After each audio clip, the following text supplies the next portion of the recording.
Johan, bakit ang tagal mo nakauwi?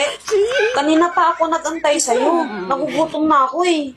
Pasensya ka na, Han. Pinagkaguluhan kasi ako ng mga babae sa labas eh. Bakit ka naman pinagkakaguluhan? Lahat kasi ng babae na nasa lubong ko sa labas nakatingin sa akin. Ang laki daw kasi ng bukol ng harapan ko. Oh? Tapos ano sabi nila?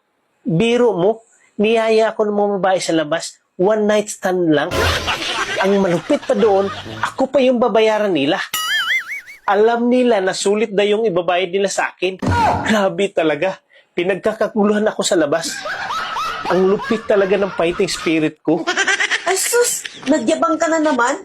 Hindi ba nila alam na lugi sila sa'yo? Grabe ka naman, paano sila maging lugi? Sila pa nga mismo nagsabi na sulit daw sila sa akin. Ay hindi ba nila alam na itlog lang yung bumubukol sa'yo? Huwag ka naman ganyan.